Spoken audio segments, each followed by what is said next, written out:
जय हिंद प्यारे साथियों, आप सभी को आज से हम शुरू कर रहे हैं एमपीपीएससी का प्रतिदिन का प्रैक्टिस सेट क्वेश्चंस। और उन प्रैक्टिस सेट क्वेश्चनों में आज हमारा प्रैक्टिस सेट नंबर 1 रहेगा प्रीलिम्स के लिए। और यहाँ पे प्रैक्टिस सेट नंबर 1 में हम प्रीवियस ईयर का जो पेपर हुआ है सामान्य एग्जाम का पेपर नंबर 1 जो कि 21 मई 2023 को संपन्न हुआ है, उसके सभी क्वेश्चंस 100 के 100 क्वेश्चनों को हम इस वीडियो में देखने वाले हैं। तो जो पहली बार पेपर देने वाले हैं इस बार सिविल सर्विस यानी एमपीपीएससी का, उनके लिए तो ये इम्पोर्टेंट वीडियो है ही, साथ में जो पहले भी दे चुके हैं उनके लिए भी ये वीडियो इम्पोर्टेंट है, क्योंकि यहाँ से आपको ये पता चलेगा कि एक्चुअल में प्री के पेपर नंबर 1 यानी जीएस में कौन कौन से क्वेश्चंस आपके और कौन कौन से टॉपिक से पूछे जाते हैं। तो वीडियो में शुरू से लेकर अंत तक आपको बने रहना है। और हम पहले क्वेश्चन से शुरू करेंगे जो हमारा इस बार के यानी कि एमपीपीएससी 2022 का जो 23 में हुआ है, 21 मई 2023 को क्वेश्चंस पूछे गए हैं। तो हम यहाँ पे डिटेल एनालिसिस करेंगे। पहले क्वेश्चन से शुरू करते हैं बिना देरी किए हुए। पहला क्वेश्चन जो आया था कि एटलस और अक्ष के मध्य पाए जाने वाले जोड़ यानी धुराग्र को क्या कहते हैं। तो एटलस, वो आपका एटलस जो है, ये आपका एटलस भूगोल का नहीं है, ये आपका एटलस जो है ना, ये साइंस से संबंधित है। तो एटलस और अक्ष के मध्य पाए जाने वाले जोड़ धुराग्र को जो कहते हैं ना, उसे कहते हैं साइनोवियल जोड़। तो साइनोवियल जोड़ इसका राइट आंसर हो जाएगा। और एक प्रकार का ये जो है ना, एटलस और अक्ष कशेरुकाओं के मध्य का एक जोड़ है धुराग्र जोड़, जिसको अपन साइनोवियल जोड़ के नाम से जानते हैं। और साइनोवियल जोड़ जो है ना, इसे डायथ्रोसिस जोड़ के रूप में भी जाना जाता है, क्योंकि एक रेशी जोड़ कैप्सूल के साथ अस्थियों या उपास्थियों को जोड़ता है यानी हड्डियों को जोड़ता है। तो ये चीज़ें आपको याद रखनी है। अगला क्वेश्चन देखेंगे कि अनुवांशिकता रूपांतरित BT wagon co dot dot के प्रति विकसित किया गया है। तो बीटी वैगन जो है ना, कीट प्रतिरोधकता के रूपांतरित करने के लिए विकसित किया गया है। कहने का मतलब ये है कि जैसे कि सामान्य वैगन जो है व्रिंगल आपके मार्केट में जो पाए जाते हैं, उनमें होता क्या है कि देसी वाले में कीड़े जल्दी लग जाते हैं अंदर, अपने को पता नहीं चलता। घर लाके जब काटते हैं सब्जी बनाने के लिए तो अंदर कीड़े मिलते हैं। लेकिन जो ये बीटी वैगन है ना, ये अनुवांशिक रूपांतरित बैगन है और जिसमें आपका कीट प्रतिरोधक का कार्य करता है। तो कीट प्रतिरोधकता इसका राइट आंसर हो जाएगा। ठीक है, नेक्स्ट देखेंगे, निम्नलिखित में से कौन सा विटामिन मानव रक्त में स्कंदन में सहायता करता है, यानी रक्त का थक्का जमाने की बात कर रहा है। तो मानव रक्त का स्कंदन या रक्त का थक्का जो है ना, विटामिन के द्वारा जमता है। तो विटामिन के राइट आंसर हो जाएगा। और ये जो है एक प्रोथोबिन निर्मित प्रोटीन के रूप में पाया जाता है, जिसमें से रक्त का थक्का और साथ में अस्थियों के निर्माण के लिए विभिन्न प्रोटीन को बनाने में सहायता करता है विटामिन के। तो आपको ये चीज़ें याद रखनी है। ठीक है, अगला क्वेश्चन जो आया था कि IIMF यानी भारतीय वन प्रबंधन संस्थान कहाँ है। तो मध्य प्रदेश में, राजधानी है भोपाल और भोपाल में भारतीय वन प्रबंधन संस्थान है। सबको पता होना चाहिए, साधारण सा क्वेश्चन है। बात करूँ इसकी स्थापना की, ये इम्पोर्टेंट हो जाता है। 1982 में इसकी स्थापना की है पर्यावरण, वन और जलवायु परिवर्तन मंत्रालय के द्वारा। ठीक है, नेक्स्ट है, वह क्षेत्र जो दो पारिस्थितिकी तंत्र को मध्य सीमा रेखा या अथवा संक्रमण क्षेत्र के रूप में कार्य करता है कहलाता है। तो दो इकोसिस्टम्स जो है ना, उनके बीच सीमा रेखा के रूप में या संक्रमण क्षेत्र के रूप में जो क्षेत्र कार्य करता है, उस क्षेत्र को बोलते हैं इकोटोन। क्या बोलते हैं? इकोटोन। तो इकोटोन राइट आंसर हो जाएगा। इकोटोन एक ऐसा क्षेत्र है जो दो पारिस्थितिक तंत्रकों के बीच सीमा निर्धारित करता है, और ये संकीर्ण या चौड़ा हो सकता है। जैसे कि अगर मैं बात करता हूँ एक क्षेत्र और जंगल के बीच का क्षेत्र, या फिर जंगल और चारागाह के बीच का क्षेत्र, ये सब क्या है? इकोटोन की तरह कार्य करते हैं, दो पारिस्थितिक तंत्र के बीच क्षेत्र। नेक्स्ट है, निम्नलिखित में से हमारे देश का कौन सा क्षेत्र जैव विविधता का तप्त स्थल कहलाता है। तो जैव विविधता जो है, बायोडाइवर्सिटी, इसका जो तप्त स्थल, इन सबसे ज़्यादा जैव विविधता भारत में कहाँ पाई जाती है सघन रूप में। तो याद रखना है आपको कि 4 क्षेत्र हैं जो भारत में जैव विविधता के लिए तप्त हैं। तप्त मतलब हॉट स्पॉट बोल सकते हो, हॉट स्पॉट डाइवर्सिटी, जहाँ बहुत ज़्यादा जैव विविधता पाई जाती है, तरह तरह के जीव जंतु। तो 4 कौन कौन से क्षेत्र हैं, पहले तो मैं आपको ये बता देता हूँ जैव विविधता के। पहला है हिमालय, दूसरा आपका कौन सा हो जाएगा? पश्चिमी घाट। कौन सा? पश्चिमी घाट। ठीक है, तीसरा हो जाएगा इंडो बर्मा वाला जो क्षेत्र है अपना, और चौथा सुंदरबन का जो डेल्टा है, पश्चिम बंगाल में। ये चारों क्या है, तप्त स्थल हैं, हॉटस्पॉट हैं बायोडाइवर्सिटी के भारत के। तो इनमें से ऑप्शन देखोगे तो पश्चिमी घाट आपको ऑप्शन में मिल रहा है, तो ये क्या हो जाएगा, जैव विविधता का तप्त स्थल हो जाएगा। आई होप आपको चीज़ें समझ आ रही होंगी।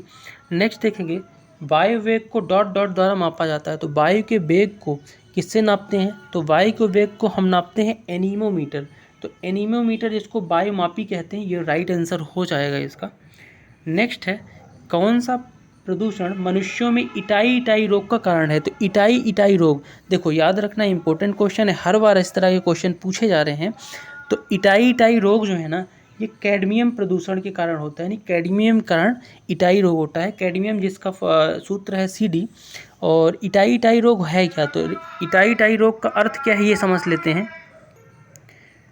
तो इटाई इटाई रोग जो है ना, जिसका अर्थ होता है कि दर्द होता है, दर्द होता है, और ये कैडमियम के विषाक्तता के कारण होता है, ठीक है, याद रखना है आपको। और ये बीमारी जो है ना, इसका जो नाम 1912 में जापान के टोयामा प्रीफेक्चर में स्थानीय लोगों को हुआ था, और जापान में 4 बड़े प्रदूषण रोगों में से इसको एक माना जाता है, ठीक है ना।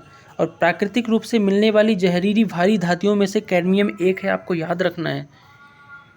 नेक्स्ट है, खाद्य सुरक्षा और मानक अधिनियम 2006 के अनुसार हमारे देश में निम्नलिखित में से किस चिन्ह को सभी प्रसंस्कृत फल उत्पादों के लिए अनिवार्य है।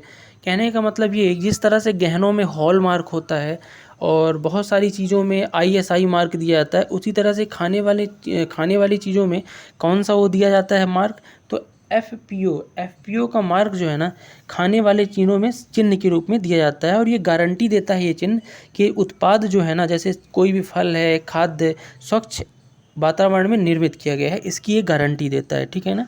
और इसका यूज कहाँ करते हैं, तो सिंथेटिक अगर पेय पदार्थ है, सिरप है, शरबत है, और अचार वगैरह है, सब्जियां वगैरह हैं, इन सब में इनका यूज करते हैं, ठीक है। नेक्स्ट है, आयुष किसका संक्षिप्त रूप है, यानी कि आयुष का फुल फॉर्म आपसे पूछा है। आयुष का जो फुल फॉर्म होता है ना, वो हो जाता है आयुर्वेद, योग और प्राकृतिक चिकित्सा, यूनानी सिद्ध और होम्योपैथी, यानी ऑप्शन नंबर 1 इसका राइट आंसर हो जाएगा, ठीक है। नेक्स्ट देखेंगे कि भारत में कोयले के सकल उत्पादन में संदर्भ में मध्य प्रदेश का कौन सा स्थान है। तो मध्य प्रदेश जो है ना, कोयले के उत्पादन में कौन से स्थान पे है, तो चौथे स्थान पे है। कौन से स्थान पे, चौथा राइट आंसर हो जाएगा। और 2020-21 का आंकड़ा है ये। और बात करूँ परसेंटेज के रूप में, तो भारत के कुल कोयला संसाधनों का लगभग 8% जो है ना, कोयला कहाँ पाया जाता है, मध्य प्रदेश में पाया जाता है, ठीक है। नेक्स्ट है, निम्नलिखित में से कौन सा जिला कपास और केले के उत्पादन के लिए प्रसिद्ध है। तो मध्य प्रदेश का एक जिला है बुरहानपुर, जो कपास और केले के लिए बहुत फेमस है। ये इंपॉर्टेंट क्वेश्चन है, याद रखना है। अच्छा, बुरहानपुर किस नदी के किनारे बसा हुआ है, तो याद रखना है ताप्ती नदी, जो पश्चिम की ओर बहती है, मुल्तई से निकलती है, उसके किनारे बसा हुआ है बुरहानपुर।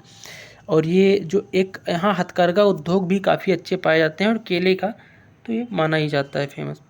नेक्स्ट है, मध्य प्रदेश सरकार की लाडली बहना योजना के अंतर्गत योग्य महिलाओं को कितनी राशि दी जाएगी। तो लाडली बहना योजना, जिसकी घोषणा मध्य प्रदेश के मुख्यमंत्री शिवराज सिंह चौहान ने कब की थी, तो याद रखना है 29 जनवरी 2023। जब ये कहाँ गए थे, नर्मदा जयंती के अवसर पर थे, तो उस समय लाडली बहना योजना को लागू करने के लिए घोषणा की थी, जिसके तहत मध्य प्रदेश के गरीब और मध्यम वर्गीय परिवार की जो बहनें हैं ना, इनको 1000 रुपये, कितना, 1000 रुपये प्रति माह दिया जाएगा, जो हालांकि अब बढ़ गया है, 1250 रुपये पर माह दिया जा रहा है, और साथ में 3000 रुपये तक इसको बढ़ाया जाएगा। और इस योजना में 5 वर्ष में लगभग 60 से 70 हज़ार खर्चा इसमें से आएगा, ठीक है। नेक्स्ट है, निम्नलिखित में से किस जनजाति को आदर के साथ खुटिया पटेल के रूप में संबोधित किया जाता है। तो खुटिया पटेल बोलते किसे, आदर के रूप में, सम्मान के रूप में। तो सहरिया जनजाति को सम्मान के रूप में खुटिया पटेल बोला जाता है, याद रखें आपको। सहरिया है कौन, तो भीलों की एक उपशाखा इनको माना जाता है। नेक्स्ट है, भारत की जनगणना 2011 के अनुसार मध्य प्रदेश का न्यूनतम जनसंख्या घनत्व वाला जिला। तो सबसे कम जनसंख्या घनत्व जो है ना, मध्य प्रदेश के डिंडोरी जिले में है, तो डिंडोरी राइट आंसर हो जाएगा, ठीक है। यहाँ पे 94 व्यक्ति पर वर्ग किलोमीटर यहाँ की जनसंख्या है, ठीक है। और आपको कमेंट करके बताना है कि मध्य प्रदेश की टोटल कितनी जनसंख्या घनत्व है, ठीक है। नेक्स्ट है मध्य प्रदेश में पहली राज्यपाल कौन थी? तो मध्य प्रदेश की जो पहली राज्यपाल थी ना, उनका नाम था सरला ग्रेगवाल। पहले मुख्यमंत्री कौन थे? तो पहले मुख्यमंत्री थे आपके पंडित रविशंकर शुक्ल, और पहले महिला मुख्यमंत्री उमा भारती, और पहले राज्यपाल कौन थे? तो बी पट्टाभी सीतारामैया, लेकिन ये महिला राज्यपाल सरला ग्रेगवाल। ठीक है। नेक्स्ट है मध्य प्रदेश में ग्राम पंचायत घोषित हेतु न्यूनतम जनसंख्या कितनी होनी चाहिए? तो मध्य प्रदेश के अगर किसी भी क्षेत्र को ग्राम पंचायत घोषित करना है तो कम से कम 1000 जनसंख्या होनी चाहिए। तो 1000 इसका राइट आंसर हो जाएगा। ठीक है। नेक्स्ट है मध्य प्रदेश में कितनी बार राष्ट्रपति शासन लागू किया गया है? तो मध्य प्रदेश में अब तक 3 बार टोटल राष्ट्रपति शासन लगाया गया। बात करूं तो भारत के अनुच्छेद 356 के तहत राज्यों में क्या करते हैं? राष्ट्रपति शासन लगाया जाता है, या तो राष्ट्रपति या राज्यपाल की रिपोर्ट पे लगाया जाता है। ठीक है। इसके अलावा और भी आर्टिकल हैं, जैसे कि 352 है जिससे राष्ट्रीय आपातकाल होता है, और 360 है जिसमें वित्तीय आपातकाल लगता है। तो ये चीज़ें आपको याद रखनी है। ठीक है। अच्छा, आपातकाल के बारे में कुछ और बात कर लेते हैं कि आपातकाल जो है लगा कब कब था? तो सबसे पहले ये 29 अप्रैल 1977 को लगा था। कब लगा था? 1977 में सबसे पहली बार लगा। ठीक है। उस समय श्यामाचरण शुक्ल कौन थे? अपने मुख्यमंत्री थे। नेक्स्ट है मध्य प्रदेश में मुख्यमंत्री की अनुपस्थिति में निम्नांकित में से कौन मंत्रिपरिषद की बैठक की अध्यक्षता करेगा? तो अगर मुख्यमंत्री नहीं है तो मंत्रिपरिषद की जो बैठक होती है ना, उसकी अध्यक्षता मुख्यमंत्री द्वारा नाम निर्दिष्ट मंत्री, मुख्यमंत्री जिसको प्रमोट करेगा वो बैठक की अध्यक्षता करेगा। ठीक है। मध्य प्रदेश के प्रथम मुख्यमंत्री, ये भी क्वेश्चन आया हुआ है इस बार का। तो पहले मुख्यमंत्री हैं रविशंकर शुक्ल। ठीक है। नेक्स्ट है मध्य प्रदेश राज्य मानवाधिकार आयोग के सदस्यों की नियुक्ति हेतु गठित समिति की अध्यक्षता कौन करेगा? तो मध्य प्रदेश का जो राज्य मानव अधिकार है, जिस तरह से भारतीय यानी केंद्र का मानवाधिकार है, केंद्र मानवाधिकार, इसी तरह से राज्य में भी अपना मानवाधिकार आयोग है। और राज्य मानवाधिकार आयोग के बारे में अगर मैं आपको बताऊं तो इसकी स्थापना कब हुई है? तो इस आयोग का गठन हुआ है 13 सितंबर 1995। ठीक है। और इसकी जो अध्यक्षता करता है, सदस्यों की नियुक्ति हेतु जो समिति बनती है, उसकी अध्यक्षता मुख्यमंत्री करता है। जिस तरह से केंद्रीय मानव अधिकार आयोग गठन जो हुआ है उसकी अध्यक्षता प्रधानमंत्री करता है, इसी तरह से इनके सदस्यों की नियुक्ति अगर राज्य का है तो मुख्यमंत्री करेगा, और केंद्र का होगा तो प्रधानमंत्री करेगा। ठीक है। नेक्स्ट है मध्य प्रदेश राज्य पिछड़ा वर्ग आयोग संशोधन अधिनियम 2021 के अंतर्गत कितने अशासकीय सदस्य हो सकते हैं? तो मध्य प्रदेश का जो पिछड़ा वर्ग आयोग है, राज्य पिछड़ा वर्ग आयोग, इसमें संशोधन हुआ है 2021 में। तो इसमें संशोधन के बाद कितने अशासकीय सदस्य यानी गैर सरकारी सदस्य हो सकते हैं? तो आपको ये पूछा है इनमें से। तो 5 जो है ना अशासकीय सदस्य हो सकते हैं। ठीक है, याद रखना है। नेक्स्ट है राज्य मानवाधिकार आयोग के संदर्भ कथनों में से विश्लेषण कीजिए। अब राज्य मानवाधिकार आयोग का क्वेश्चन यहाँ से 2 क्वेश्चन पूछा गया था, इसलिए इस क्वेश्चन को अपन डिटेल में डिस्कशन करने से पहले इसके बारे में सभी चीज़ें जान लेते हैं एक बार। देखो, राज्य मानवाधिकार आयोग का गठन हुआ कैसा? तो राज्य सरकार द्वारा मानव अधिकार संरक्षण अधिनियम जो 1993 का है ना, उसी की धारा जो है, धारा कितनी, धारा 21 के तहत राज्य मानवाधिकार आयोग का गठन हुआ है, जिसमें से एक तो आपका अध्यक्ष होगा और साथ में 2 क्या होंगे, सदस्य होंगे। एक अध्यक्ष और 2 सदस्य इसमें से होंगे, और ये चीज़ें धारा 22 में उल्लेख है मानवाधिकार अधिनियम में। ठीक है। और इसका जो मानवाधिकार आयोग का जो अध्यक्ष और सदस्य बनेंगे ना, इसके लिए एक समिति बनाई जाएगी, और उस समिति में 4 या 6 सदस्य होंगे, और उसका मुखिया कौन होगा, मुख्यमंत्री होगा समिति का मुखिया। ठीक है। अब इसमें जो सदस्य होंगे, अध्यक्ष और सदस्य की नियुक्ति करने के लिए जो समिति बनेगी, उसमें सदस्य एक तो मुख्यमंत्री होगा, मुखिया, और इसके अलावा विधानसभा अध्यक्ष होगा, नेता प्रतिपक्ष होगा, गृह मंत्री होगा, और विधान परिषद अगर है तो विधान परिषद के अध्यक्ष और नेता प्रतिपक्ष। अगर नहीं है तो केवल 4 ही सदस्य मिलके इसके समिति के सदस्यों के और अध्यक्ष की गठन के लिए समिति बनाएंगे। तो आई होप ये सब चीज़ें आप समझ गए होंगे। अगर ये समझ गए तो अब इन क्वेश्चन पे आते हैं कि मानवाधिकार आयोग के संदर्भ में कथनों का विश्लेषण कीजिए। पहला आपका कथन है कि मानव अधिकार आयोग मानव अधिकार के क्षेत्र में कार्यरत संस्थाओं को प्रोत्साहित करता है। ये बिल्कुल सत्य कथन है, प्रोत्साहित तो करता है। ठीक। अब दूसरा यहाँ पे कथन क्या है उसको देख लेते हैं। दूसरा कथन है कि आयोग का काम मानवाधिकार के क्षेत्र में अनुसंधान करना भी है, तो ये भी सही लग रहा है, ठीक है, आयोग का कार्य। तो इनमें से अगर मैं बात करूं तो दोनों कथन 1 और 2 सत्य हैं, दोनों सत्य आपके हो जाएंगे, ठीक है। नेक्स्ट क्वेश्चन देखेंगे, क्वेश्चन नंबर 24 कि संघ तथा राज्यों के लिए लोक सेवा आयोग का प्रावधान संविधान के किस अनुच्छेद में है।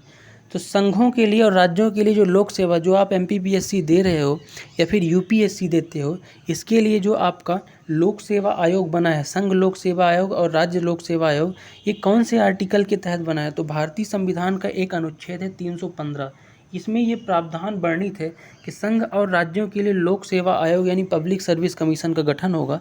बात करूं तो आर्टिकल 315 से लेके आर्टिकल 323 तक संघ लोक सेवा आयोग और राज्य लोक सेवा आयोग के बारे में वर्णन मिलता है, ठीक है। तो सभी आर्टिकल आप पढ़ लेना। नेक्स्ट है, भारत के नियंत्रक और महालेखा परीक्षक के वेतन एवं सेवा शर्तें कहाँ विनिर्दिष्ट हैं। तो भारत का जो नियंत्रक एवं महालेखा परीक्षक है, जिसको आप कैग बोलते हो, controller and auditor general of India, जो कि अभी जीसी मुर्मू है, तो संविधान के आर्टिकल 148 में इसका वर्णन मिलता है। और इसकी जो सेवा शर्तें हैं ना, भारत की दूसरी अनुसूची में भारत के संविधान में इसका वर्णन मिलता है। तो जितने भी सरकारी कर्मचारी हैं ना, उनके वेतन, बड़े बड़े पदों पे बैठे हुए उनके वेतन और भत्ते और विशेष अधिकार वगैरह का जो वर्णन है, जैसे कि आपके राष्ट्रपति, राज्यपाल, ये सब चीज़ लोग हैं, राज्य परिषद के अध्यक्ष, उपाध्यक्ष और विधानसभा के अध्यक्ष, उपाध्यक्ष, तो इन सभी का वेतन और सेवा शर्तों का वर्णन हमेशा याद रखना, द्वितीय अनुसूची जो है भारतीय संविधान की, उन्हीं में मिलेगा। अगला क्वेश्चन देखेंगे, मध्य प्रदेश राज्य निर्वाचन आयोग कब अस्तित्व में आया। तो मध्य प्रदेश का राज्य निर्वाचन आयोग जो है ना, ये बना कब था। तो 1 फरवरी 1994 को इसका गठन हुआ था, तो याद रखना है ये डेट। लेकिन ये काम कब से शुरू किया जाता, तो काम अगर पूछे तो 15 फरवरी 1994 से करना शुरू कर दिया था। नेक्स्ट है, नीति आयोग के उपाध्यक्ष की नियुक्ति कौन करता है। तो देखो, नीति आयोग को योजना आयोग के स्थान पर लाया गया है और नीति आयोग के जो उपाध्यक्ष हैं इनकी नियुक्ति करेगा प्रधानमंत्री, क्योंकि ये जो है ना गैर सांविधिक संस्था है, यानी कि ना ये संवैधानिक है ना सांविधिक है। इसको घोषणाओं के द्वारा किया क्या गया था कि जब मोदी जी प्रधानमंत्री बने तो 2014 में 15 अगस्त 2014 को लाल किले की प्राचीर से इन्होंने घोषणा की थी कि अब योजना आयोग के स्थान पे 1 जनवरी 2015 से नीति आयोग कार्य करेगा और नीति आयोग के जो पदेन अध्यक्ष होते हैं वो भारत के प्रधानमंत्री होंगे और उपाध्यक्ष की नियुक्ति कौन करेगा, तो भारत के प्रधानमंत्री द्वारा ही की जाएगी, ठीक है। तो ये चीज़ें आपको याद रखनी है। नेक्स्ट है, सतर्कता के क्षेत्र में केंद्रीय एजेंसी को सलाह एवं मार्गदर्शन देने के लिए केंद्रीय सतर्कता आयोग की स्थापना किसकी अध्यक्षता वाली समिति की सिफारिश पर आधारित है। तो देखो, सीबीसी यानी सेंट्रल विजिलेंस कमेटी जो बनी थी, केंद्रीय सतर्कता आयोग, ये किसकी कमेटी के तहत कौन अध्यक्षता किया था, किसके बाद सतर्कता आयोग का गठन हुआ है। तो याद रखना है आपको कि एक समिति थी के संतानम समिति, तो के संस्थानम समिति पर के संथानम नाम के व्यक्ति ने आई थिंक अध्यक्षता की थी और इनकी समिति ने ये सिफारिश की थी कि सीबीसी यानी केंद्रीय सतर्कता आयुक्त का नियुक्ति होनी चाहिए और ये गठन आयोग बनना चाहिए, ठीक है। तो सीबीसी के संथानम समिति पर आधारित हो जाएगा। इस समिति का उद्देश्य क्या था, तो इस समिति का जो उद्देश्य था ना, भ्रष्टाचार पर रोकथाम लगाना मेन उद्देश्य था, है ना, सीबीसी का। तो याद रखना है आपको। और संथानम समिति की सिफारिश कब हुई थी और इसकी गठन कब हुआ था इसका, केंद्रीय सतर्कता आयोग का, तो ये भी याद रखना है 1964 में हुआ था। बहुत सारे घोटाले देश की आज़ादी के बाद हुए थे, जैसे कि मुद्रा घोटाला, जीप घोटाला, बहुत सारी चीज़ें, ठीक है। नेक्स्ट है, निम्नलिखित में से कौन राज्य का मुख्य सूचना आयुक्त या राज्य का सूचना आयुक्त नहीं हो सकता। तो जो आपका सूचना आयुक्त नहीं हो सकता है उसके बारे में बताना है हम। तो इनमें से राज्य क्षेत्र के विधानमंडल का कोई सदस्य अगर है, विधानसभा या विधानमंडल का, वो आपका सूचना आयुक्त या राज्य सूचना आयुक्त नहीं बन सकता है, ठीक है। बाकी इनमें से बन सकते हैं, पत्रकारिता, विशिष्ट क्षेत्र और विज्ञान और प्रौद्योगिकी व्यक्ति, ये सब क्या कर सकते हैं, सूचना आयुक्त बन सकते हैं। राज्य सूचना आयोग के बारे में अगर मैं चर्चा करूं तो एक राज्य मुख्य सूचना आयुक्त होता है और अधिकतम 10 कौन होते हैं, अन्य सूचना आयुक्त होते हैं राज्य में, ठीक है। और राज्यपाल एक समिति की सलाह पर सूचना आयुक्तों का गठन नियुक्त करता है और उसके जो समिति बनती है ना उसमें अध्यक्ष मुख्यमंत्री होता है, ठीक है। तो ये चीज़ें आपको याद रखना है। और कौन कौन से क्षेत्र के आदमी जो हैं वो सूचना आयुक्त, अन्य सूचना आयुक्त बन सकते हैं, तो याद रखना है कानून के होने चाहिए, विज्ञान, प्रौद्योगिकी, समाज सेवा, पत्रकारिता और शासन प्रशासन का अनुभव हो, तो ये लोग क्या है बन सकते हैं, ठीक है, मुख्य सूचना आयुक्त या राज्य सूचना आयुक्त। भारतीय संविधान के किस अनुच्छेद के अंतर्गत राष्ट्रीय अनुसूचित जाति आयोग का गठन किया गया है? तो एससी आयोग का गठन किसकी अनुच्छेद के अंतर्गत किया गया है? तो भारतीय संविधान में एक आर्टिकल है, आर्टिकल 338। तो आर्टिकल 338 के तहत क्या किया गया है? राष्ट्रीय अनुसूचित जाति आयोग का गठन किया गया है। तो याद रखना है आपको ये आर्टिकल। नेक्स्ट है खाद्य एवं कृषि संगठन FAO यानी फूड एग्रीकल्चर ऑर्गेनाइजेशन, इसका मुख्यालय कहाँ है? तो खाद्य एवं कृषि संगठन जो है ना इसका मुख्यालय रोम इटली में है। तो रोम इटली इसका राइट आंसर हो जाएगा। और एक ये ऐसी संस्था है जो भूख को हराने और पोषण और खाद्य सुरक्षा में सुधार के लिए अंतर्राष्ट्रीय प्रयास करने के लिए अंतर्राष्ट्रीय संस्था के रूप में इसका निर्माण हुआ है। और खाद्य एवं कृषि संगठन जो है ना ये संयुक्त राष्ट्र के द्वारा इसका गठन किया गया है और अक्टूबर 1945 में इसका गठन किया गया था, जिसमें से 194 देश शामिल हैं, ठीक है। तो ये सब चीज़ें आपको याद रखनी है। नेक्स्ट है 2017 से आरंभ सौभाग्य योजना निम्नलिखित में से किस मंत्रालय से संबंधित है? तो सौभाग्य योजना जो है ना आपका ये विद्युत मंत्रालय से संबंधित है, ठीक है। तो सौभाग्य योजना है क्या? तो अक्टूबर 2017 में देश के सभी जो अविद्युतीकृत घर हैं यानी जिसमें विद्युत नहीं लगी हुई है उनमें कनेक्टिविटी देने के लिए सौभाग्य योजना को प्रधानमंत्री सहज बिजली हर घर योजना के तहत शुरू किया गया था, ठीक है। तो आपको केवल इतना याद रखना है कि सौभाग्य योजना जो है ना इसका उद्देश्य था कि देश के सभी हिस्सों में घरेलू जगहों पे विद्युत को पहुंचाना था। नेक्स्ट है वर्तमान में यानी अप्रैल 2023 में भारतीय थल सेना के अध्यक्ष कौन है? तो वर्तमान में जो भारतीय थल सेना यानी इंडियन आर्मी के अध्यक्ष हैं मनोज पांडे। तो मनोज पांडे आपका राइट आंसर हो जाएगा। नेक्स्ट है भारतीय लोकसभा के प्रथम अध्यक्ष कौन थे? तो भारत की लोकसभा जो है ना इसके पहले अध्यक्ष थे गणेश वासुदेव मावलंकर, याद रखना है आपको। नेक्स्ट है कौन सा शहर the Africa India field training exercise जिसको आप अफेंडेक्स 2023 के दूसरे संस्करण का मेज़बान था? तो Africa India field training exercise जो है ना जिसको शॉर्ट में आप अफेंडेक्स बोलते हैं, इसको आयोजित किस शहर में किया गया था? तो महाराष्ट्र के पुणे में आयोजित किया गया था, ठीक है। नेक्स्ट है मध्य प्रदेश में वैश्विक निवेशक शिखर सम्मेलन 2023 किस स्थान पर आयोजित हुआ? तो वैश्विक निवेशक शिखर सम्मेलन मध्य प्रदेश के इंदौर में हुआ था, ठीक है। तो इंदौर आपका राइट आंसर हो जाएगा। और जनवरी 2023 में ग्लोबल इन्वेस्टर समिट आयोजन हुआ था जिसको आप वैश्विक निवेशक शिखर सम्मेलन के नाम से जानते हो, ठीक है। तो इसका राइट आंसर हो जाएगा इंदौर। अगला है भारतीय सेना ने मध्य प्रदेश के किस स्थान पर क्वांटम प्रयोगशाला की स्थापना 2021 में की? तो मध्य प्रदेश का एक इंदौर के अंदर छोटा सा शहर है महू। तो महू में क्या किया गया है? क्वांटम प्रयोगशाला की स्थापना 2021 में की गई है, ठीक है। नेक्स्ट है मध्य प्रदेश में निम्नलिखित में से कौन से युग्म सुमेलित हैं? तो आपको ये बताना है कि इनके सामने जो चीज़ें लिखी हुई इनका संबंध सही है कि नहीं है। तो इसमें से अगर देखोगे आप तो दूसरा, तीसरा, चौथा शीश महल ट्रॉफी क्रिकेट से संबंधित है, बिल्कुल सही है। यादविन ट्रॉफी जो है आपकी हॉकी से संबंधित है, रोवर्स कप फुटबॉल से। बट रंगास्वामी कप पोलो से नहीं है। रंगास्वामी कप जो है ना ये हॉकी से संबंधित है। किससे? हॉकी से।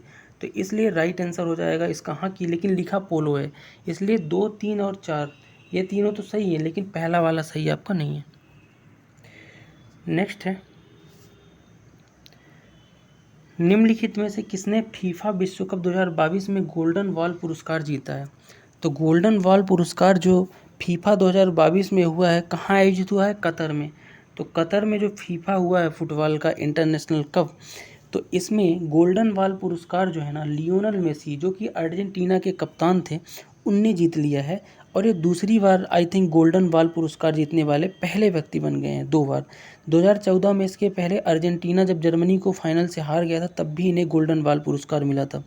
बात करूं फीफा की, तो फीफा जो 2022 का हुआ है ना, तो इसमें गोल्डन बॉल तो इन्हें मिला है, लेकिन गोल्डन बूट किसे मिला है? तो गोल्डन बूट पुरस्कार जो मिला था ना, वो मिला था किलियन एम्बावे।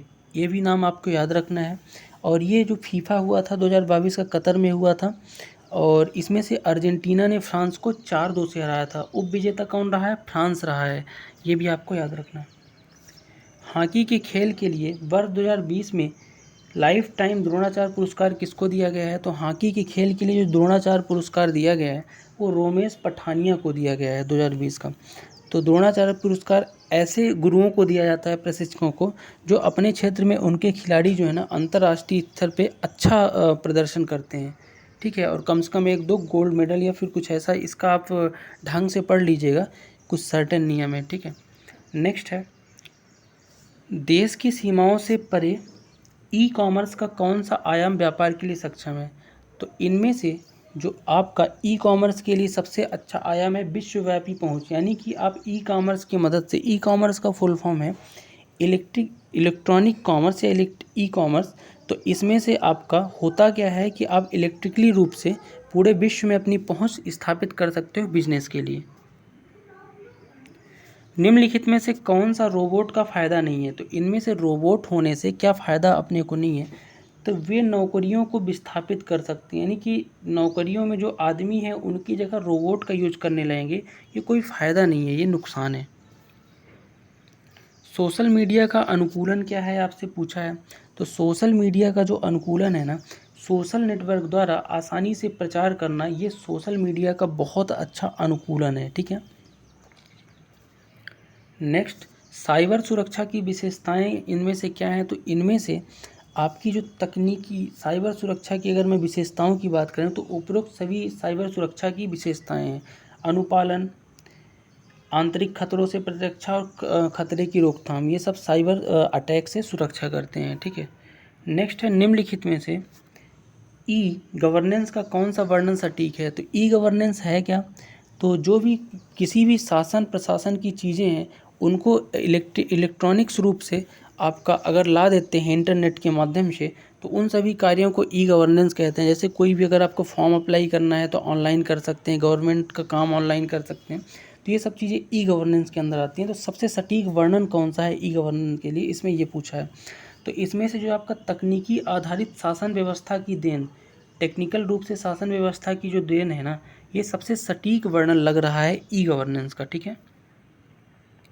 नेक्स्ट है, कृत्रिम बुद्धिमत्ता का जनक किसे कहा जाता है? Father of AI, artificial intelligence के फादर कौन है, जनक कौन है, ये पूछा है। तो जॉन मैकार्थी को एआई या कृत्रिम बुद्धिमत्ता का जनक माना जाता है, याद रखना है ये नाम। निम्नलिखित में से कौन सा एक आभासी सहायक का उदाहरण नहीं है? तो आभासी सहायक का मतलब क्या होता है? वर्चुअल असिस्टेंट, जैसे कि आपका एलेक्सा होता है, और गूगल का भी कोई है गूगल असिस्टेंट नाम से। इसी तरह से इसमें से पूछा है कौन सा आपका वर्चुअल असिस्टेंट नहीं है? तो कॉर्टेसा कोई वर्चुअल असिस्टेंट नहीं होता है, जबकि एलेक्सा अमेजन का है, और सीरी जो है आपका एप्पल का क्या है? वर्चुअल असिस्टेंट है। निम्नलिखित में से डायोड में कौन सा अत्यंत उच्च गति स्विचिंग इलेक्ट्रॉनिक परिपथ का प्रयोग किया जाता है? तो जो डायोड होते हैं ना, उसमें आप टनल डायोड का प्रयोग करते हो, क्योंकि टनल डायोड जो होता है ना, अत्यंत उच्च गति का स्विचिंग इलेक्ट्रॉनिक परिपथ के रूप में होता है, ठीक है। तो टनल डायोड इसका राइट आंसर हो जाएगा। और टनल डायोड है क्या? तो एक प्रकार का सेमीकंडक्टर डायोड है, जिसमें क्वांटम टनलिंग के द्वारा उच्च गति द्वारा संचालन क्षमता होती है, यानी स्पीड इसकी बहुत अल्ट्रा हाई के रूप में होती है, ठीक है। नेक्स्ट है, इलेक्ट्रॉनिक उपकरणों में निम्नलिखित में से कौन सी तकनीक इलेक्ट्रॉन होल युग्म पैदा करने में प्रयोग नहीं की जाती? तो इलेक्ट्रॉन होल युग्म को पैदा करने पे अशुद्ध अंतःक्षेप कोई ऐसी टेक्निक नहीं है, जबकि तापीय सक्रियता, संगठन आयनीकरण और प्रकाशिक सक्रियता, ये तीनों जो है ना इलेक्ट्रॉन होल युग्म पैदा करने के लिए प्रयोग की जाती हैं, ठीक है। नेक्स्ट है, निम्नलिखित में से कौन सा कृत्रिम बुद्धिमत्ता यानी आर्टिफिशियल इंटेलिजेंसी के पक्षपात का स्रोत नहीं है? तो इनमें से आपका जो क्षमता है ना, ये आर्टिफिशियल इंटेलिजेंसी के पक्षपात का कोई स्रोत नहीं है, जबकि डेटा, एल्गोरिदम और लोग ये तीनों स्रोत हैं। नेक्स्ट है, वर्ष 2011 की जनगणना के अनुसार निम्नलिखित में से किस राज्य की जनसंख्या वृद्धि दर सर्वाधिक है? तो 2011 की जनगणना के अनुसार मध्य प्रदेश के मेघालय राज्य की जनसंख्या वृद्धि सर्वाधिक पाई गई है। ठीक है, और सबसे ज़्यादा मेघालय की ही पाई गई है, लगभग 27.8% वृद्धि दर यहाँ पाई गई है। ठीक है, नेक्स्ट है, दक्षिण पूर्व एशिया की सीमा पार नदी मिकांग नदी जो दक्षिण पूर्व एशिया की सीमा पर है, निम्नलिखित में से किस देश से नहीं गुजरती है? तो मिकांग नदी बताना है कौन से देश से नहीं गुजरती है।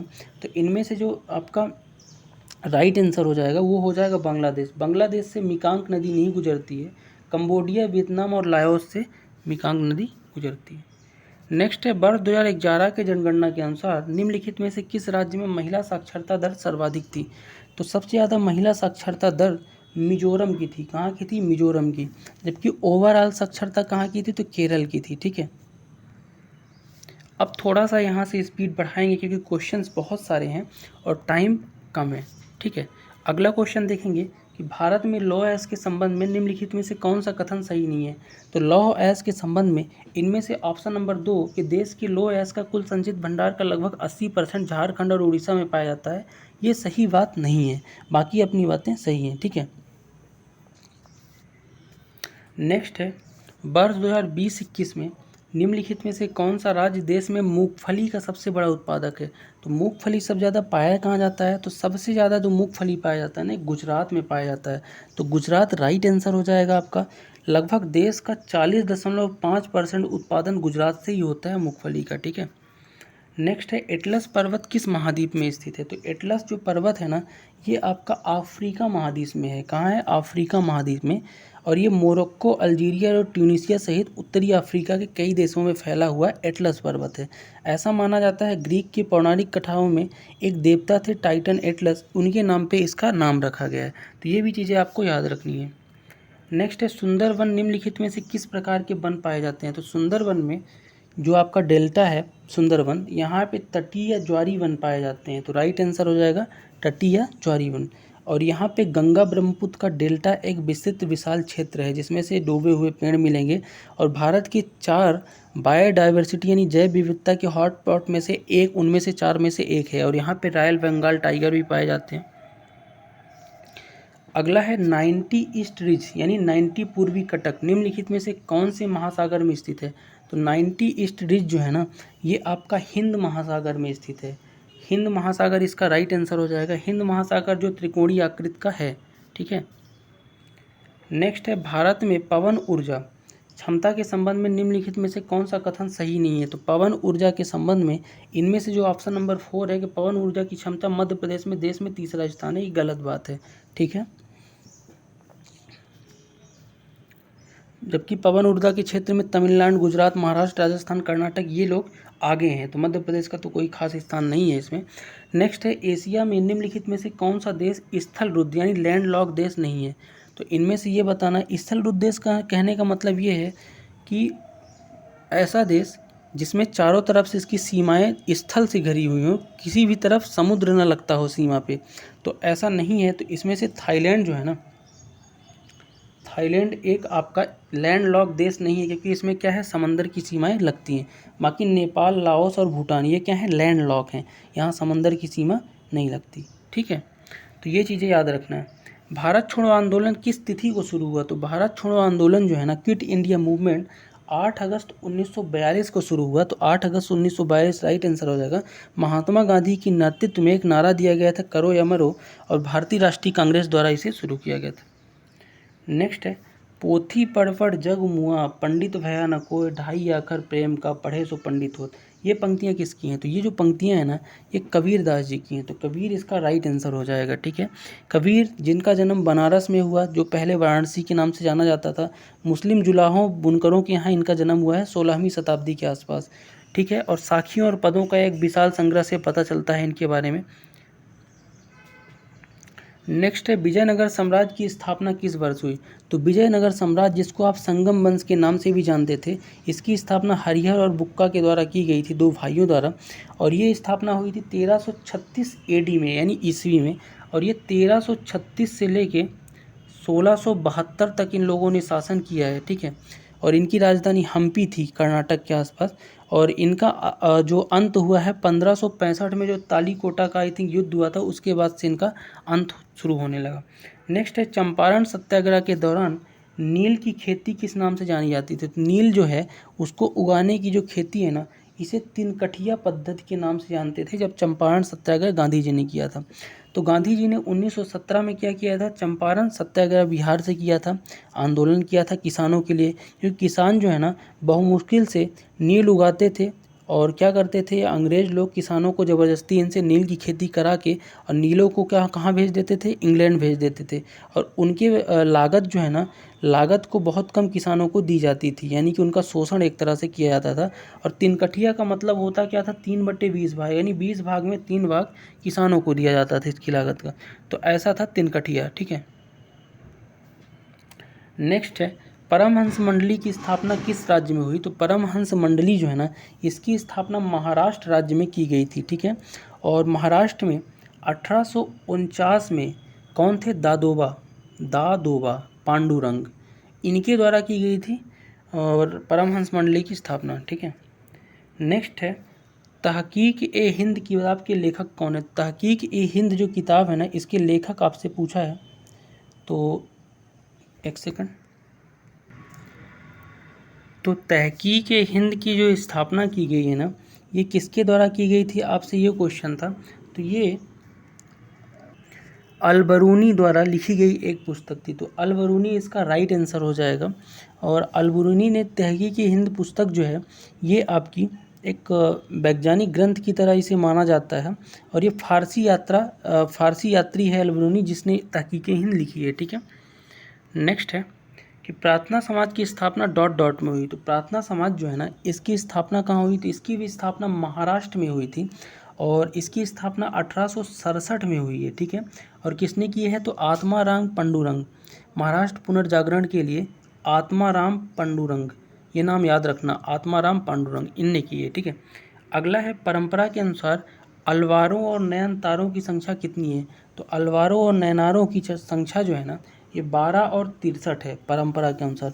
अब ये परंपरा है क्या, तो देखो अलवार जो है ना, तमिल कवि संत थे जो 6ठी और 9वीं शताब्दी के बीच रहते थे। भगवान विष्णु की स्तुति के लिए भक्ति मंत्रों की जो रचना की गई थी ना, उनके लिए इन्हें बनाया गया था, ठीक है ना, तो याद रखना है। नेक्स्ट है संथाल विद्रोह के प्रमुख नेता कौन थे। तो संथाल विद्रोह जो हुआ है, इसके प्रमुख नेता थे सिद्धो। तो सिद्धो जो है ना, संथाल विद्रोह के प्रमुख नेता थे। सिद्धो मुर्मू और कानू मुर्मू, दो भाई थे, सिद्धो और कानू, ठीक है। 1855 का वो समय था जब संथाल विद्रोह हुआ था, और ये लोग नेता थे उसके, ठीक है।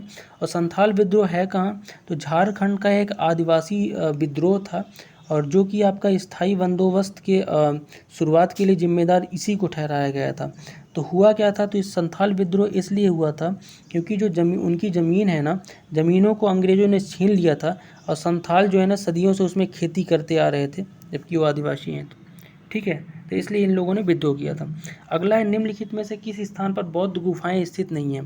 तो इनमें से जो आपका वलसार है ना, यहाँ कोई भी बौद्ध गुफा नहीं है। अजंता, बाघ और सांची पे बौद्ध गुफाएं हैं।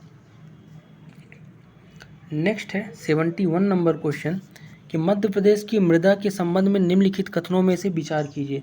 तो मध्य प्रदेश की मिट्टी में से ये 4 कथन है, इनमें से आपको विचार करना है। तो देखो, और फिर बाद में बताना है कि इनमें से कौन कौन से कथन सही हैं। तो पहला क्या लिखा हुआ है, पहला है कि बघेलखंड में लाल व पीली मिट्टी पाई जाती है। बिल्कुल सही बात है, बघेलखंड में लाल और पीली मिट्टी पाई जाती है। नेक्स्ट है लाल एवं पीली मिट्टी उर्वरकता सबसे ज़्यादा होती है।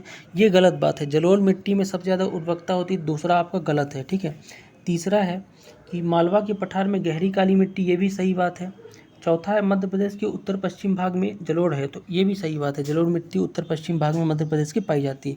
यानी कि इसमें से 1, 3 और 4 कथन क्या है, सही है, ठीक है, और बाकी दूसरा गलत है। नेक्स्ट है निम्नलिखित में से जिलों में से मैगजीन के बड़े भंडार किस में है? तो मैगजीन पाई कहाँ जाती है? तो मैगजीन जो है ना, मैग्नीज, ये आपकी बालाघाट में पाई जाती है। तो बालाघाट इसका राइट आंसर हो जाएगा। और बालाघाट में सबसे ज़्यादा प्रचुरता में इसका भंडार है। आई थिंक भरवेली की खदान जो है ना, एशिया में फेमस है मैग्नीज के लिए, ठीक है, बालाघाट की, तो याद रखना है। निम्नलिखित में से कौन सा कथन मध्य प्रदेश की जलवायु के संबंध में सही नहीं है? तो एमपी की जलवायु के संबंध में जो ऑप्शन नंबर 3 है ना, ग्रीष्म ऋतु में मुरैना और दतिया जिलों में तापमान कम रहता है, ये गलत बात है। तापमान बहुत ज़्यादा हो जाता है गर्मी के समय में मुरैना और दतिया वगैरह में, तो ये गलत है। बाकी आपका सही है कि शीत ऋतु में उत्तरी भागों में तापमान दक्षिणी भागों की तुलना में कम हो जाता है ना। और ये भी सही है कि दक्षिण पूर्वी भाग में अधिक वर्षा होती है यहाँ मध्य प्रदेश में। सामान्य शीत ऋतु शुष्क होती है, ये भी सही बात है, ठीक है। नेक्स्ट है, बीना नदी निम्नलिखित नदियों में से किसकी सहायक नदी है? तो बीना नदी जो है ना, ये आपकी बेतवा नदी की सहायक नदी है। बेतवा नदी वही जो मध्य प्रदेश के रायसेन के कुमरा गांव से निकलती है, ठीक है, तो उसकी सहायक नदी है। और बेतवा नदी उत्तरी भारत की नदी है जो यमुना की सहायक नदी है, ठीक। अखरानी और मथवार पर्वतों के मध्य निम्नलिखित में से किस नदी ने गहरी कंदरा बनाई है? तो अखरानी और मथवार पर्वतों के मध्य नर्मदा नदी ने क्या किया है? गहरी कंदराएं बना ली है बीच बीच में, तो नर्मदा इसका राइट आंसर हो जाएगा। अगर डिटेल की बात करूं तो नर्मदा नदी जो है मध्य भारत की प्रमुख नदियों में से एक है, जो मध्य प्रदेश, महाराष्ट्र और गुजरात राज्यों से बहती है। और ये जो है आपकी कंदरा वगैरह आपने भेड़ा घाट में जबलपुर में देखा होगा, शूटिंग वगैरह फिल्मों में होती है, तो ये नर्मदा नदी में ही कंदरा बने हुए हैं। निम्नलिखित में से कौन सा जिला वर्षा ऋतु में अधिक वर्षा प्राप्त करता है? तो वर्षा ऋतु में अधिक वर्षा प्राप्त करने वाला इनमें से मंडला हो जाएगा, तो मंडला राइट आंसर हो जाएगा, ठीक है। ये पूर्वी भाग में स्थित है मध्य प्रदेश के, और यहाँ अपेक्षाकृत ज़्यादा वर्षा होती है। नेक्स्ट है, भौगोलिक क्षेत्रफल के प्रतिशत के रूप में निम्न में से किस जिले का वन सर्वाधिक है? तो सबसे ज़्यादा वन क्षेत्र जो है ना, इनमें से श्योरपुर में वन क्षेत्र का सबसे ज़्यादा परसेंट है। इनमें से निम्नलिखित में से मध्य प्रदेश में सिंचाई का प्रमुख साधन, तो सिंचाई का सबसे प्रमुख साधन मध्य प्रदेश में अभी तक कुएं और ट्यूबवेल माना जाता है। लगभग 66% सिंचाई जो है ना मध्य प्रदेश में आज भी कुएं और ट्यूबवेल से होती है, जबकि नहरों से कितनी होती है? तो नहरों से 18% के आसपास होती है, ठीक। नेक्स्ट है, मध्य प्रदेश में लौह अयस्क के संबंध में निम्नलिखित में से कौन सा कथन सही नहीं है? तो लोहे के अयस्क के संबंध में इनमें से जो ऑप्शन नंबर 1 है ना, कि मध्य प्रदेश का देश में तीसरा स्थान है, गलत बात है लौह के अयस्क के रूप में। बाकी आपके सही है। पहला स्थान किसका है? तो देखो, उड़ीसा, कर्नाटक, छत्तीसगढ़ जैसे राज्य जो है ना उत्पादन में बहुत आगे हैं, मध्य प्रदेश का स्थान नहीं है। नेक्स्ट है, निम्नलिखित सिंचाई परियोजना में उनके स्थानों में कौन सा गलत है? तो सिंचाई है और सिंचाई की परियोजनाएं हैं उसके सामने, तो गलत वाला बताना है। तो इनमें से वारना जो है ना, मध्य प्रदेश की वारना सिंचाई प्रणाली, ये आपकी रायसेन सही है। कोलार, सीहोर ये भी सही है। और सुक्ता, बैतूल ये गलत है। पुनासा, खंडवा, देखो पुनासा जो परियोजना है खंडवा में है, वारना रायसेन में है, कोलार सीहोर में है, लेकिन सुक्ता आपकी कहाँ है? बैतूल में नहीं है, ठीक है। नेक्स्ट है, भारत के राष्ट्रपति की क्षमादान की शक्ति किस अनुच्छेद से प्राप्त होती है? तो भारत के राष्ट्रपति को आर्टिकल 72 यानी आर्टिकल 72 के तहत क्षमादान की शक्ति है। कोई अपराधी को अगर सुप्रीम कोर्ट के द्वारा भी वहाँ से उसको अगर मृत्युदंड की सज़ा दे दी गई है, तो मर्सी पिटीशन के लिए राष्ट्रपति के पास वो जा सकता है, ठीक है। राष्ट्रपति उसको माफ़ कर सकता है, सज़ा को कम कर सकता है, ठीक है। तो ये इसके पास एक न्यायिक शक्ति है। नेक्स्ट है, मौलिक अधिकारों के बारे में निम्नलिखित शब्द किसने कहे हैं? तो मौलिक अधिकार के बारे में एक कथन है, अब कहे किसने है ये बताना है। तो कथन क्या है कि एक मौलिक अधिकार को उस क्षण को किसी विशेष कठिनाई के दृष्टिकोण से नहीं देखा जाना चाहिए, बल्कि एक ऐसी चीज़ के रूप में जिसे आप संविधान में स्थायी बनाना चाहते हैं। ये कथन देश के पहले प्रधानमंत्री पंडित जवाहरलाल नेहरू द्वारा बोला गया था, ठीक है। नेक्स्ट है, भारतीय संविधान का कौन सा अनुच्छेद राष्ट्रपति के महाभियोग से संबंधित प्रावधान है? तो राष्ट्रपति का महाभियोग ना आर्टिकल 61 में है, यानी आर्टिकल 61 में है। अगर राष्ट्रपति अपने पद का दुरुपयोग करता है, संविधान का उल्लंघन करता है, तो इसको एक अर्ध न्यायिक प्रक्रिया के द्वारा महाभियोग से हटाया जा सकता है आर्टिकल 61 के तहत, जिसमें काफ़ी अच्छे से वहाँ पे वर्णन है कि ये एक प्रकार की अर्ध न्यायिक प्रक्रिया है, जिसमें से सबसे पहले लोकसभा या राज्यसभा में विधेयक लाना पड़ता है संसद में महाभियोग के लिए, जिसमें से 1/4 सदस्यों का अनुमोदन होना चाहिए। फिर ये सब करने के बाद उनको अपने पद से हटाया जा सकता है। नेक्स्ट है, निम्नलिखित में से कौन सा औद्योगिक विकास और विदेशी व्यापार का लाभ है? तो औद्योगिक विकास और विदेशी व्यापार का लाभ आपको बताना है, तो इनमें से बढ़ी हुई प्रतिस्पर्धा, अगर कंपटीशन ज़्यादा बढ़ रहा है ना, तो औद्योगिक विकास और विदेशी व्यापार का लाभ होगा। ठीक है। नेक्स्ट है, किस वर्ष रिजर्व बैंक का राष्ट्रीयकरण किया गया, यानी आरबीआई को राष्ट्रीयकरण कब हुआ है? तो 1949 में आरबीआई का क्या हुआ है? राष्ट्रीयकरण हुआ है 1 जनवरी 1949 को। ठीक है। और अधिनियम बना था, भारतीय रिजर्व बैंक अधिनियम 1948 में बना था। इसके आधार पर 1 जनवरी 1949 को भारतीय रिजर्व बैंक का यहाँ पे राष्ट्रीयकरण कर दिया गया था। नेक्स्ट है, भारतीय संविधान के किस अनुच्छेद के अनुसार भारत का राष्ट्रपति मुख्य न्यायाधीश की परामर्श से किसी उच्च न्यायालय के न्यायाधीश को एक न्यायालय से दूसरे न्यायालय में स्थानांतरित करता है? यानी भारत के राष्ट्रपति को ये शक्ति तो है कि किसी राज्य का जो जस्टिस है, मुख्य न्यायाधीश, उसको किसी दूसरे राज्य के मुख्य न्यायाधीश के रूप में ट्रांसफ़र कर सकता है, लेकिन उसके लिए उसको सुप्रीम कोर्ट के चीफ जस्टिस से क्या लेनी पड़ेगी? परामर्श करना पड़ेगा। ठीक है। और ये आर्टिकल कौन सा बताता है? तो इस आर्टिकल का नाम है आर्टिकल 222, यानी 222 में ये चीज़ें वर्णन है। नेक्स्ट है, नेहरू ने संविधान सभा में उद्देश्य प्रस्ताव कब प्रस्तुत किया? तो नेहरू ने संविधान सभा में 13 दिसंबर 1946 को उद्देश्य प्रस्ताव प्रस्तुत किया था। तो 13 दिसंबर 1946 का ये दिन आपको याद रखना है। नेक्स्ट है, भारतीय संविधान का 51वां संविधान संशोधन प्रावधान है। तो 91st जो संशोधन है ना भारतीय संविधान में, ये जो है ना मंत्रिपरिषद की संख्या को सीमित करता है, यानी मंत्री किसी भी राज्य या फिर केंद्र में मंत्रिपरिषद कितनी संख्या होगी उसको बताता है। तो देखो, लोकसभा की कुल संख्या के 15% से अधिक मंत्री नहीं होने चाहिए। ये आपका 51वां 91st संविधान संशोधन जो कि 2003 में हुआ है, ये वर्णन करता है कि लोकसभा की कुल संख्या से 15% से अधिक नहीं होना चाहिए। इसी तरह से राज्य में भी, राज्य में जो विधानसभा है उनकी सीटों का 15% से ज़्यादा नहीं होना चाहिए।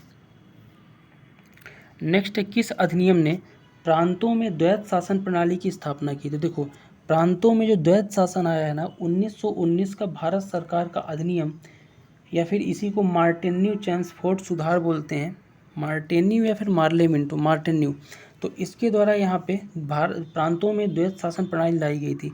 जबकि अगर आपसे पूछे केंद्र में द्वैत शासन प्रणाली कब लाई गई थी, तो 1935 के भारत शासन अधिनियम में केंद्र में लाई गई थी, जबकि प्रांतों में 1919 में लाई गई थी। दोनों में कंफ्यूज नहीं होना। अगला है, किसने कहा था कि संविधान सभा अकेले ही देश के एक स्वदेशी संविधान का निर्माण कर सकती है तथा सही मायने में और पूरी तरह से लोगों की इच्छा का प्रतिनिधित्व कर सकती है? ये कथन किसने कहा था? तो ये कथन कहा था महात्मा गांधी ने। ठीक है। नेक्स्ट है, निर्मल वर्मा पुरस्कार मध्य प्रदेश संस्कृत विभाग द्वारा किस क्षेत्र में दिया जाता है? तो निर्मल वर्मा पुरस्कार जो है ना, मध्य प्रदेश में भारतीय प्रवासी द्वारा हिंदी भाषा का प्रचार एवं विकास के क्षेत्र में निर्मल वर्मा पुरस्कार दिया जाता है मध्य प्रदेश के संस्कृति विभाग द्वारा। नेक्स्ट है, निम्नलिखित में से कौन सा राष्ट्रीय उद्यान आधिकारिक तौर पर भूर सिंह द बारासिंघा नामक एक शुभंकर पेश करने वाला भारत का पहला राष्ट्रीय उद्यान बना?